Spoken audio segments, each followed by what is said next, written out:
creativity gives you something to fixate on, gives an object to your attention, but one that can absorb all your attention, that you can sort of lose yourself in. I mean, that's the experience of flow, is you lose awareness of yourself. It's like you're not even there. And so to me, creativity, flow, making things, really truly making things, not just consuming, is a more practical way of addressing this attention crisis than just, exhorting people to be more present, whatever that means. Right. And I think but I think it maybe comes in a consortium of things. Like if you are also meditating and then trying to be more present that way, but then you have, your calendar, schedules, things like that, then that can really help out when you put together things in that nature. So then what I'm going to do right now to end the rest of this segment is basically just go through these 10 core principles of idea management, because I know we said that we're not trying to put up prescriptions and these are principles, but so I want to basically not exactly try like a lightning round, but like when I say the word that is one of the core principles, just riff really quickly on what exactly comes up to mind or what you want to get across. Perfect. Okay. So borrowed creativity. What is that? Just stealing? Art idea stealing? Yeah, don't borrow and give credit, which I think is the difference with stealing. Give all the credit in the world. That's true. I was being facetious. And then stand on the shoulders of giants. That's what comes to mind. Don't think you're going to reinvent the wheel. Very good. And then so the capture habit. What's that? So don't play catch and release with your thoughts. Yeah, it's basically, we live in this hyper rich information environment, but if you don't actually capture it, collect it, save it in one place, it actually is just like the wind, just flows in, flows out, and you feel like you learned something, but actually when you're asked to recall or use any of that, it's just not even there. Right. Very true.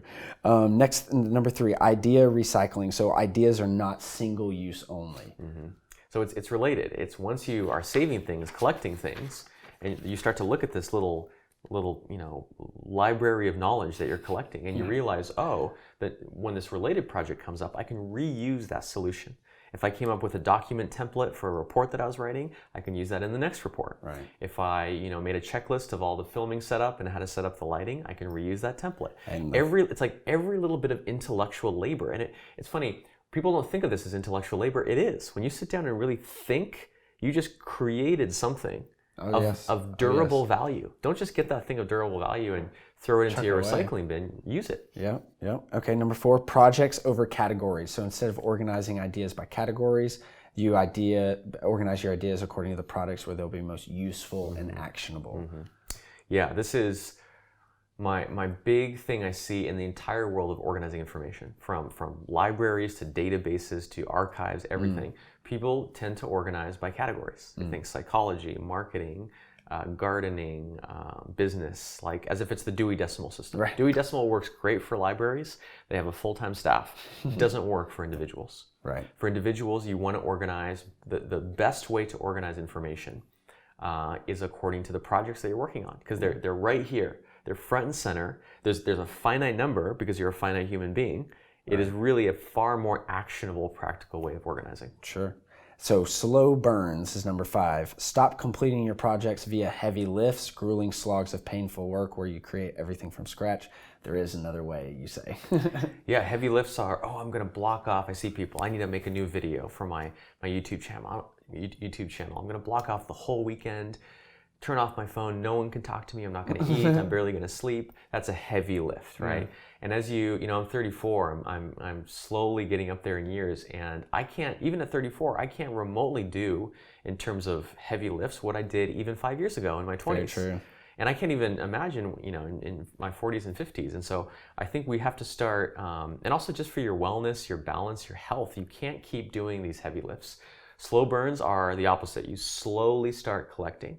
It's like a little drip feed. Slowly start taking a web clip from a web page, a snippet of a song, an image you take maybe from a museum, all these little bits of creative material, and you put them almost like it's like a pot on your stove that's slow cooking. Oh, that's good. Yeah, You're not there having to pay attention to it. More flavor. It's richer. It's deeper. It's more complex. That's good. Okay, and then number 6 we talked about earlier when the scarcity mindset. Number 6 is start with abundance. So starting with the abundance mindset, creativity flows from abundance. So when you're thinking that way, then the creative process, I'm assuming, can just begin flowing. Yeah, it's the same thing. Just don't start with a blank canvas ever. Not a blank screen, not a blank canvas, not a blank anything. It's like Legos. You start with a huge collection of Legos and you start kind of piecing through them. When you find 2, they come together, and then you start something takes shape. Right. That's how creativity really works, not this like bolt from the blue kind of thing. That's a good point. Yeah, the Archimedes, aha moment. Eureka. Yeah, eureka.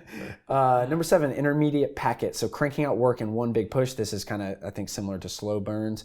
It requires a lot of motivation and self-discipline. And then also I know decision fatigue as well. Like making more decisions than by the time the end of the day is, then you can make less of them. Yeah. Or at least effective decisions. Yeah. So intermediate packets. Yeah, it's basically, I really want people to dumb down their work. If your work is complex, if it sometimes seems complex to you, which seems to be the case with everyone, dumb it down, break it into little pieces, tackle one piece at a time, save those pieces in one place, and reuse them to make new things. Intermediate packets is basically, when you have this massive project that's going to take months, don't try to, boil the ocean with that. Break it into little pieces and then give all of your attention, coming back to attention. Yep. Allow yourself to be immersed in just this one. If you can end every day just having created one thing of true value, you're going to be so far ahead of most people. It feels slow because you're like, I only did one thing today, but then the flywheel starts. Yep. And over a few weeks, you start having this like collection of assets. Yep. I totally agree with that one.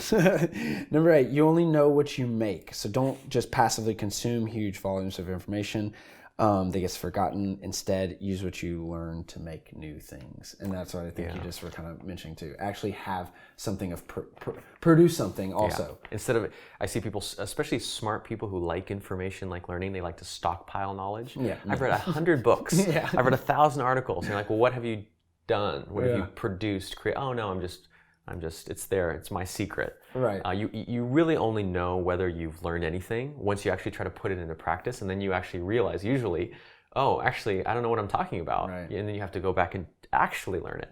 Yeah, and then it's like the first, I think it's in war, they talk about how your battle plan only lasts till the first contact. Yeah. Same thing with like ideas. Yeah. It only really or theories, excuse me. It doesn't only really works until the action, you really start doing that. And then you figure out if it's working, not. Exactly. If you read a book, you haven't learned anything. You have a plan. You have a battle plan. That's it. Only once you start actually putting it into implementation, putting it into practice, do you know whether you've learned anything. That's cool. Yeah. So number 9, make it easier for your future self. I'm looking out for my future Nick. You're looking out for your future Tiago. Yeah. Everyone needs to look out for their future selves. Yes. Yeah. This is kind of a deeper one. It's like, the scarcity mindset we talked about earlier is acting as if your future self doesn't exist or it doesn't matter or because only me now. Your present self is the only self. Right. But I think and this has to do with wisdom, it has to do with self-awareness, it has to do with a lot of things. But as you grow in life and in work and just in general, yourself almost gets extended in time, where you start to connect with your past self, understand your story, where you came from, how it made you who you are. Is the past, also the future. You start to think about the future, think about your kids, your future kids, your grandkids, future generations. And that is a powerful experience to be extended.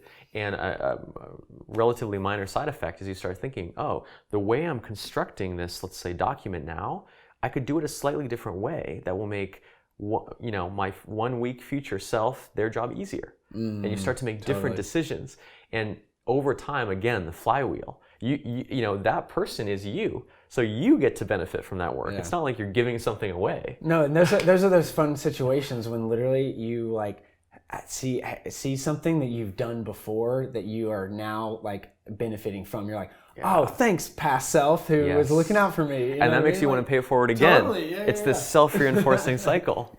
That's great. And then so lastly, number 10, keep your ideas moving. Systems that must be perfect to be reliable are deeply flawed. So again, we have 10 principles, but I guess the 10th principle is that there's not any number of principles. You know? Don't wait until you perfectly understand all the principles to start doing this. Yeah. Okay. And then so I guess contextualizing all of that into a second brain has been one of your big things. So a class, it started out as a class, right? It still is, yeah. It's an online course, and I also do live workshops. Right. And then so part of that second brain, I guess to give your pitch, if you will, of I guess taking your class, maybe a 15, 20-second pitch of like what I would as a person gain from taking, your class as how to build my second brain now. Yeah, I would just say, building a second brain is the antidote to self-help. All of self-help, self-improvement, productivity is about improving yourself, optimizing yourself. But I just think that's not what humans are for. Mm-hmm. Humans are meant to enjoy. They're meant to play. Right. They're meant to be in relationship, be in conversation, the things that only humans can do. And so with building a second brain, the reason we want a second brain, the reason we're building one, is you want to optimize a system outside of yourself so that you don't have to be optimized. I really, I don't want people to do more. So many books you read on this area are like, you need to do this and this and this. Actually, I want you to do less. I want you to outsource so much of your cognitive labor that is so taxing to software, to technology, which has finally, after so many years, gotten powerful and advanced enough to do that. And the reason it's a course is it's a customized process. I have to lead students through their own process of sort of designing their system. It's not a one-size-fits-all thing because every one of us works on different things, has different kinds of creativity, different skills. So really, it is the process of creating a system that handles a lot of life for you, handles a lot of your work for you so that you can do less.